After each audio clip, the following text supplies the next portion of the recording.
welcome back to another edition of the Oregonians Pac-12 Basketball Roundup. I am Tyson Alger. I am joined here, as always, by Danny Moran. And we just finished up possibly the most interesting week of the Pac-12 play from Oregon's perspective, home sweep of the Arizona schools, and also probably the worst week for Oregon State. Is that fair to say after losing to both Arizona State Yeah, and as far as the most, talking about opposite ends of the spectrum, right. That's where we are now with these two programs. After really good non-conference slates, Oregon's had that carryover to Pac-12 play, which is just funny that it's the opposite of what it looked like in the Pac-12 opener when Oregon State blew out Oregon at Gill Coliseum. Yeah, that's where we're at right now. I mean, that first game of the Pac-12 has got to be Oregon State's high point at this point of the season. You know, that was a big blowout win over the Ducks in front of a near sellout crowd. Right. And since then, those two teams have pretty much gone in completely opposite directions. Oregon is now 7-2 in Pac-12 play. Right. They have sole possession of first place over about 4 teams tied for second there. Right. And Oregon State, leading into this week of Colorado and Utah, they're pretty much fighting for their tournament lives right here. Yeah, I mean, if you look at Joe Lunardi's latest projections, which came out on ESPN today, they're gone. They're gone. They're not in the first 4 out. They're not in the next 4. Right. Stanford's the only Pac-12 team there. The only positive they have kind of coming into this week is how well both Utah and Colorado have been playing. So if they're going to kind of reestablish themselves, which they really have to do, they have to sweep this week, you'd think, to have any kind of shot, aside from some miracle Pac-12 tournament run. This is the time to do it. And they can make an impact. I mean, we see this each week where, looks like Utah or Colorado are down, looks like California's up, and then those teams go on the road or come home, and it just, totally flips. And so, except for the Ducks. I was going to say, they're the one exception right now. Really, the only consistent team in the conference right now has been Oregon. Their 2 losses have been on the road at relatively tough atmospheres to play. That opener against Oregon State, where I don't know, and I wasn't at that game because I was still coming back from the Alamo Bowl, but I just feel like it was almost, it just seemed like they were off, kind of trying to implement Ennis into that game plan and stuff. Right. And since then they've kind of got, since Ennis has been out for the season, it's like they've kind of gelled in. They're not expecting somebody to come back. And then the loss at Colorado after Utah, that's not a terrible loss. I mean, that's an awfully hard road trip. So other than that, they've been pretty rock solid. Yeah, I think, and you may have alluded to this at the time when it was announced that Dylan Ennis was going to be out for the season, that, one, it was a team that could absorb it because it wasn't like they were necessarily losing him out of the lineup. Correct. But like you kind of alluded to just now, it was a situation where, okay, this is the team. And that kind of team had kind of been playing together. They obviously had to reintegrate Jordan Bell. But other than that, it's been, a pretty steady, cohesive lineup. Oh, completely. And I mean, it's really been buoyed by the fact that Casey Benson has taken a huge step up this year, kind of in that point guard role. He wasn't expecting to be the starting guy. It was supposed to be Ennis, and Benson was supposed to be just kind of that nice backup to come in and give a nice spell. But he doesn't turn the ball over. He hits the three-pointer at a very high percentage, and he's been a really nice kind of distributor to some of Oregon's big guns, which coming off this week where they snapped Arizona's 49-game home winning streak at McHale Center. You had a big performance by Dylan Brooks, 24 points. He ended up winning Pac-12 Player of the Week. And then against Arizona State on Sunday, you had Brooks going for 18 and Chris Boucher going for, I think it was 26. I think he had 26 and 7 blocks and 10 rebounds. Yeah. And he's hitting threes. I mean, it was a pretty incredible game from Boucher.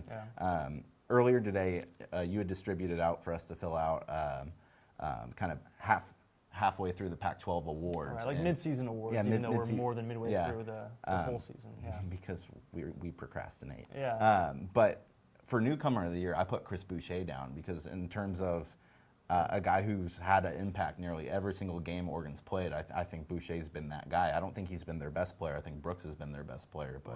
But talk about a great pickup. Boucher's just been excellent. Yeah, to do it on both ends like that. And actually, I mean, I was thinking about how to phrase those awards, and freshman of the year is one way, but I think I did it newcomer with the intention of a guy like Chris Boucher being able to be acknowledged because there's a lot of depth. So in the Pac-12. You were saying these awards they were fixed. They were rigged. Yes, indeed. You wrote the question to get Boucher in there. Yes. Okay. Yes, because I'm biased.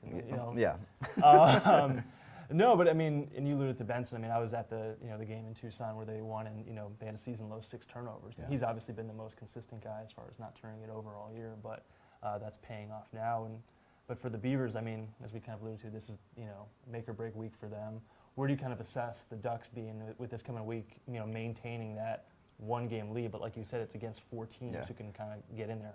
So I think for the last couple weeks, Oregon's been probably playing as well as the best team in the conference. But I would say today, after that Arizona sweep, is the first time that they're pretty much the unanimous front runner at this point, where everyone says, hey, that's the team to beat in this conference because they have sole possession of first place.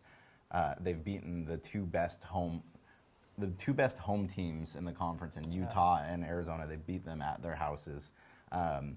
So now you have 5 of their next 7 games at home. This is where they can kind of really pad their resume. Now, granted, you have 2 pretty tough games this week in Colorado and Utah.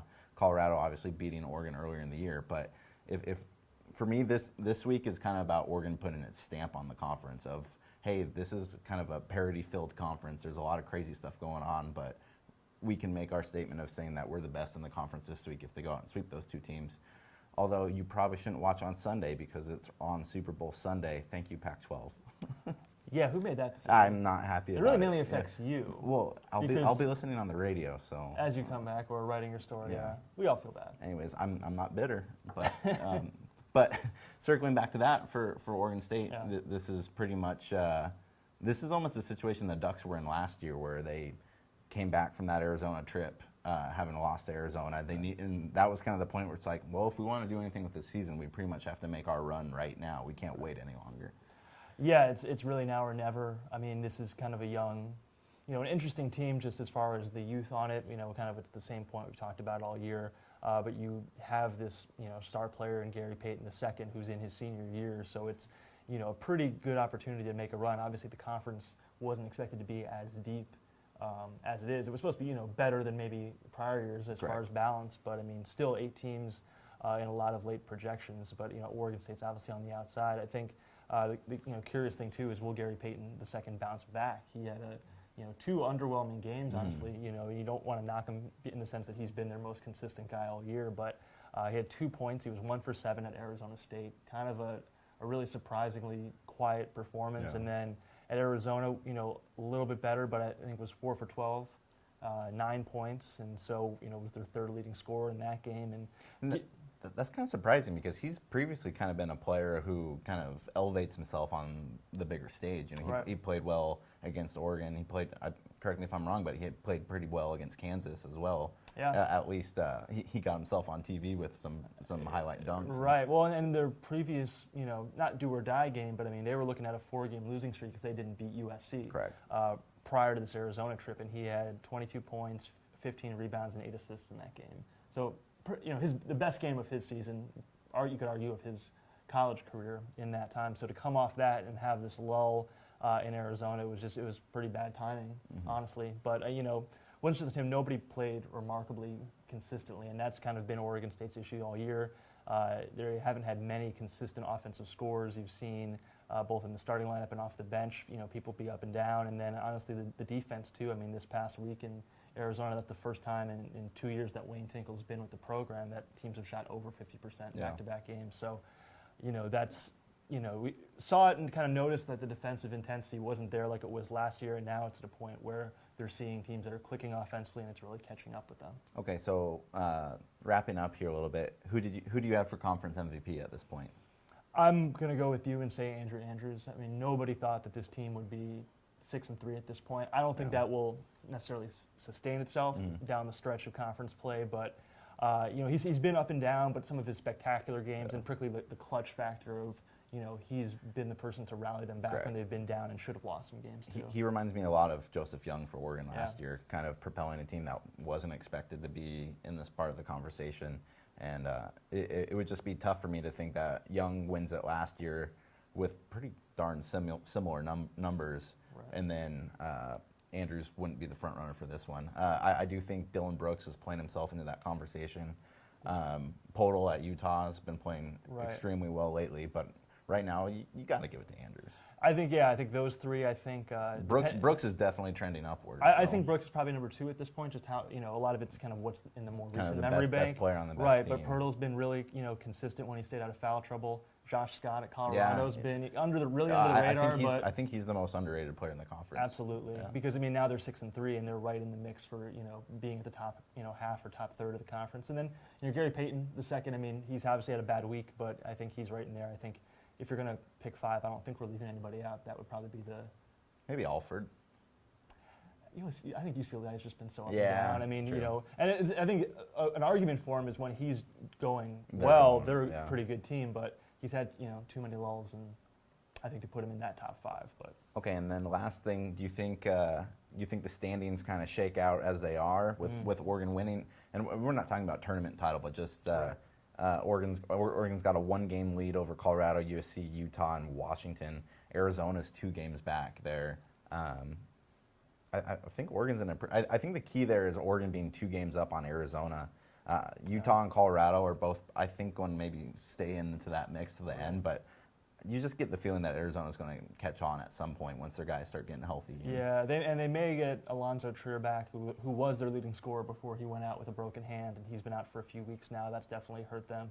I think the good thing for Oregon is they don't have to play Arizona again. Yeah, I mean, correct. they won that matchup. They'll have the tiebreaker if it comes down to that, but it could be a 5-way tie at the top. Yeah, I think the toughest stretch for Oregon, well, obviously they have to go down to the LA schools, but also going down to the Bay Area.